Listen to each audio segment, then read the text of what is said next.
On behalf of the entire university community, I extend our heartfelt gratitude to Dr. Scrofani for his years of dedicated service, prudent leadership, and fidelity to God's plan and the mission of DMU. Thank you very much, Father Charles. Monsignor Shea, Father Charles, our president, families of the graduates of 2024, my own family who's here today, and most of all, the graduates of 2024. Today I have the distinct honor of saying a few words at the wonderful occasion of your commencement, and also the occasion of my retirement after 52 years as a clinical psychologist. The best of the years were the last 20 here at DMU. Commencements are about the beginning of something, the beginning of your careers.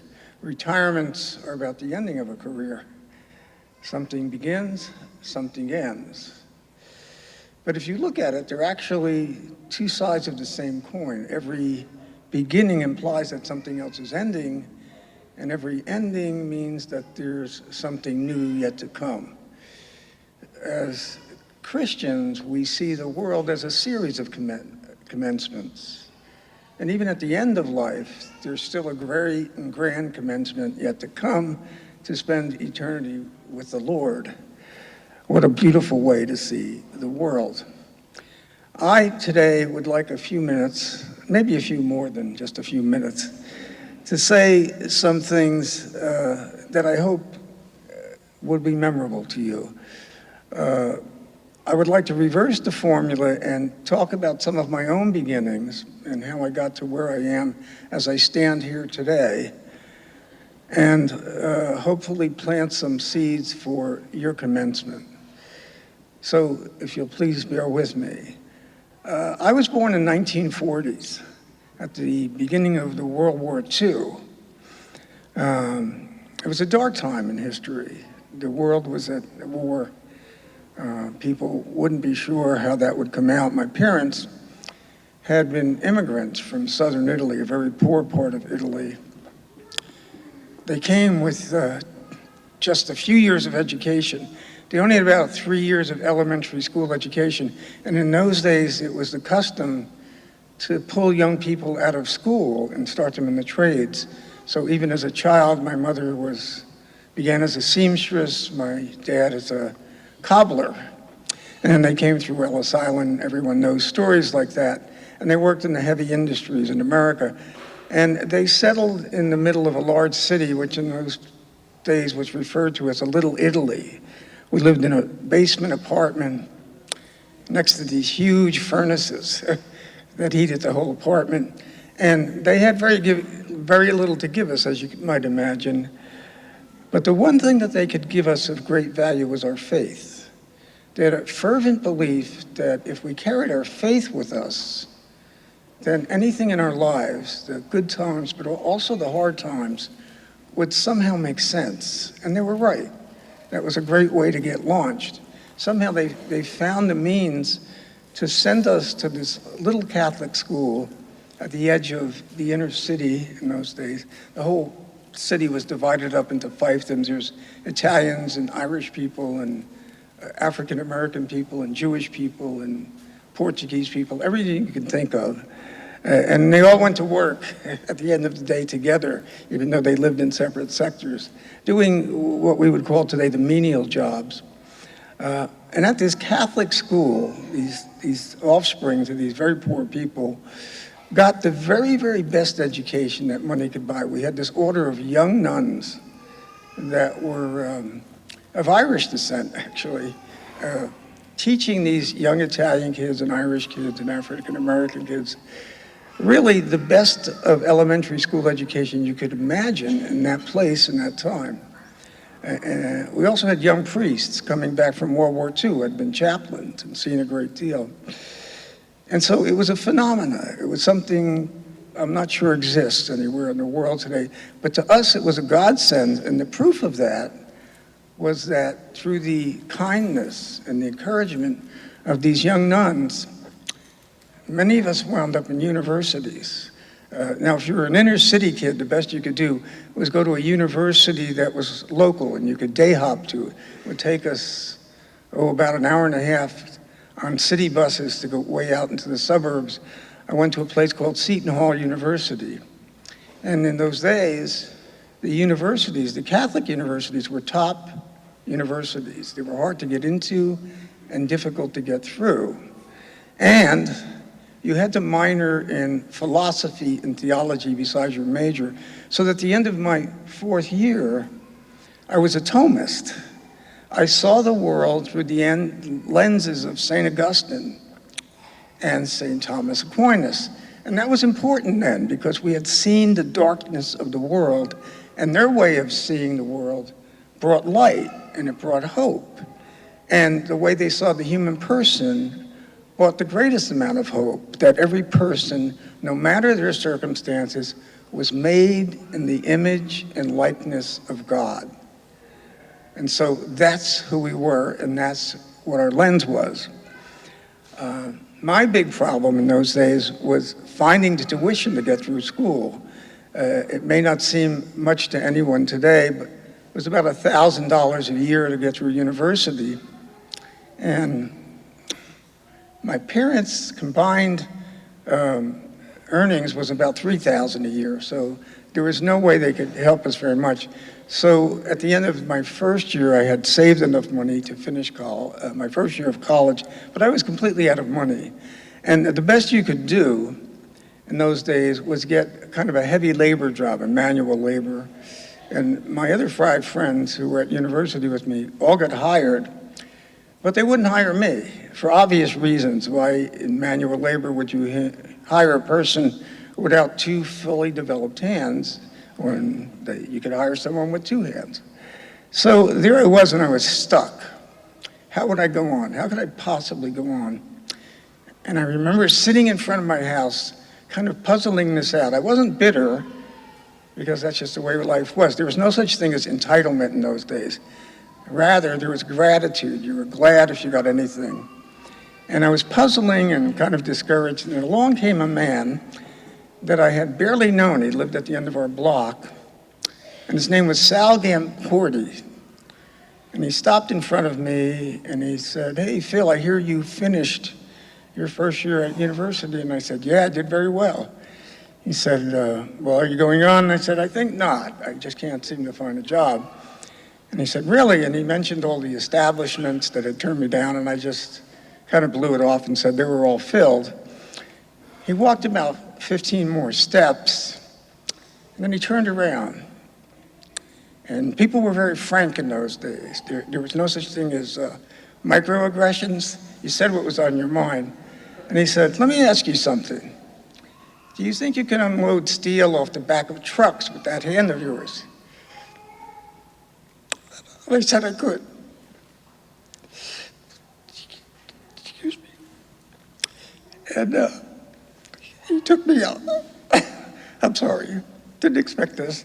He took me out to a place called Otis Elevator Factory, and he said, "We're allowed to each bring a son or a daughter to do the heavy lifting, because the old timers don't like to unload the trucks." And he put me to work, and for the first time in my life, I was working harder than I could ever work, unloading steel off the back of trucks. I couldn't have been happier, because he did that every summer until I finally graduated. So think about that. Parents that give you far more than they ever dreamed of for themselves. Nuns who gave you the highest education you could imagine, asking very little in return, and a random guy who passes by one day and gives you what you need for a college education. And suddenly it came alive to me what St. Thomas was talking about. That was that goodness that was buried inside of people. That wasn't some abstract philosophical idea. It was something that was manifested in the action of people, a goodness that came out randomly, that was often overlooked. We all see so many bad things that are publicized about people, and sometimes we just pass by these simple good things that we do for one another. That's that philosophy. Well, at the end of my college career, I thought I was going to law school, but Sal Gamcorti had moved on, and there was no way I could afford law school. So I saw a bulletin, and it was an advertisement for young college students to work in an inpatient unit for adolescent psychiatric patients. And I didn't know much about psychology, but I knew I could do that standing on my head. So I went out there, and in 3 years, 3 weeks, I should say, I had found my calling. This is something I could do. And fortunately, in those days, they needed graduate students in psychology, so you could get assistantships and traineeships and so forth. And I managed now to get into the science of psychology. So let me go on. In psychology, I suddenly was taught by these more secularized professors that philosophy and theology was a thing of the past. That was medieval thinking. Now you are going to introduce into the world of science. Well, psychology is a wonderful science. It opens up a whole new epistemology for you in many, many ways to help people, as you well know. And so I kind of lost for a while my vision of a Thomistic view of the world, and I now looked at an empirical view of the world. That all held up until my last year, and then something happened. My last year, I was looking for my final externship. Sound familiar to most of you? In those days, it was a buyer's market, so the externship you got became the internship you would eventually get. And I had looked down this long list, and I had a lot of attractive offers, but the last and considered the least attractive offer was a place right here in Washington called St. Elizabeth's Hospital. Some of you may have heard of it. And it was once the most famous hospital in the country. It was started in the 1850s. It had 100 years of success and innovation and discovery. But in the 1950s, it became neglected and fell in disrepair. But then there was the war on poverty, and they poured all of this money into these underserved areas. And they kind of resurrected this enormous campus. It was larger than most universities that you could find. And suddenly, once again, it had these beautiful lawns and flower beds and fruit trees and berry bushes, everything you could imagine. But when I stepped on the campus to take the interview, I kind of had the shock of my life. I looked around, and I saw some of the most psychotic, most confused, most forlorn and seemingly unwanted people on the face of the earth. They were wandering around on these grounds, and I remember being shocked at first, but I also kind of felt touched. I had been thinking of going into the Peace Corps to give all of the good fortune that I had had in my life, to give it back in some way. But when I saw these people, something told me maybe the Peace Corps is right here. Maybe something is needed right here. So I stayed. It was a blessing. And my internship, like most interns, it was one of the largest internships in the country at the time. Most interns would pursue the high-functioning patients, the ones that were poor but easy to treat, and so you could apply your method, apply your craft, and see results. And I did that, but then what about these other people that were wandering around that didn't seem to get much care at all? And I remember talking to some of the seasoned psychiatrists, and they said, well, they're untreatable. They have no insight. You can't do psychotherapy with them. And that's when I realized for the first time that this wonderful discipline of clinical psychology was also quite incomplete. There was something missing. And the thing that was missing was what St. Thomas was talking about, that in every one of these human beings, there was a core of goodness and dignity that could not be eradicated. And I felt all you had to do is find it. Well, I'll tell you one quick illustration, and then I won't drone on for too much longer. I would see during the day the high-functioning patients so I could learn, and then in the evening, I got permission to sit with some of these so-called chronic people. And sometimes something would happen, but sometimes you'd see something that kind of surprised you. There was one person, let's just call him Nick. He was a floridly psychotic young man, excuse me. who could barely make a coherent sentence. He was very anxious. He squirmed in his chair. He was hallucinating. But I sat with him patiently. And one day I was walking across this beautiful campus, and he did something that caught my eye. He had a container, and he was going around to the fruit trees and the berry bushes and picking the berries and fruits and putting it in this container. And then he got a hose and he washed them all off. And then he picked some flowers out of the flower bed, which you weren't supposed to do, but he did anyway. And he put them in his container. And of all the 27 buildings that he could have chose, he goes to the most forgotten building on the campus. And it was a little cottage for elderly women, very poor and quite demented, that were warehoused in this cottage. And on a nice day, they would sit them out in the front to get some air and just leave them there vegetating, not doing very much. And he took his container with the flowers and the fruit, and he gave it to these women, and they would light up, and then he walked away. And I remember seeing that and saying, fancy that. Never imagined that he would ever do that.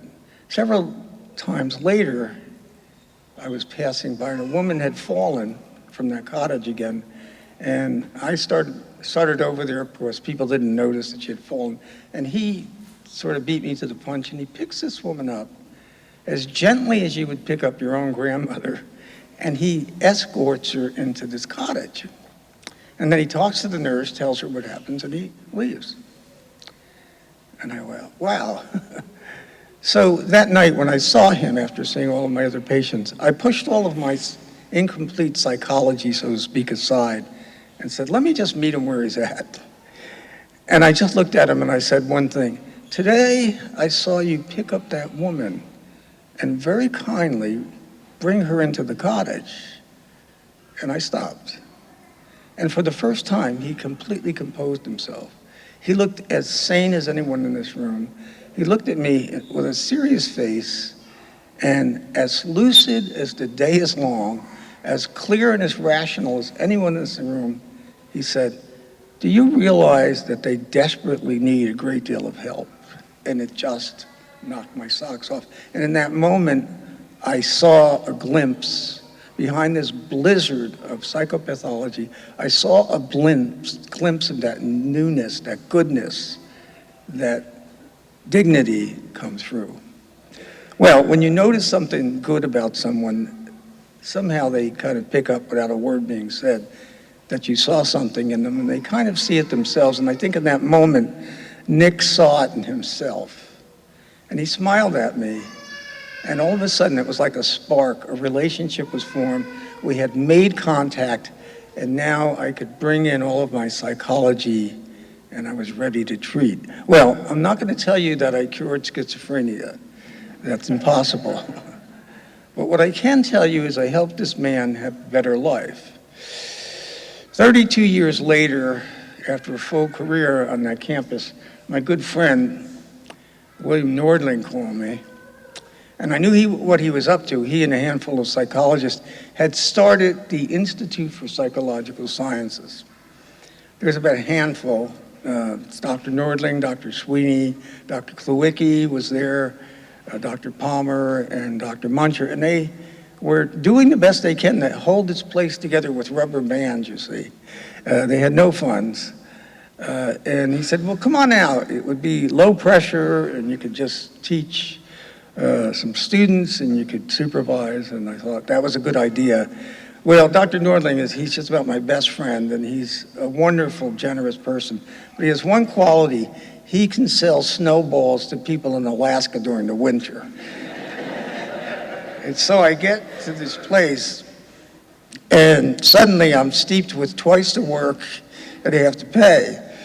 But you really couldn't complain because everybody was doing the same thing. We were trying to really realize the dictum of John Paul II, that a good psychology is a psychology that's built on the Catholic conception of the person.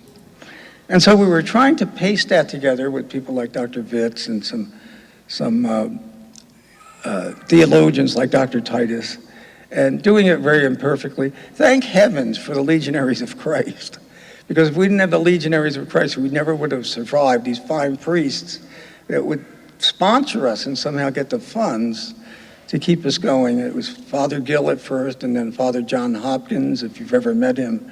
And then finally, Father Charles, who I can honestly say, and I've said this many times, he is the rock upon which this university has been built. It wouldn't have existed if he didn't stay with us in all these years. But anyway, to cut to the chase, after 15 years and getting a great deal from the students themselves, I don't think the so-called Catholic Christian meta-model of the person would have ever developed if we didn't get feedback from each cohort of students to make us better and better and better.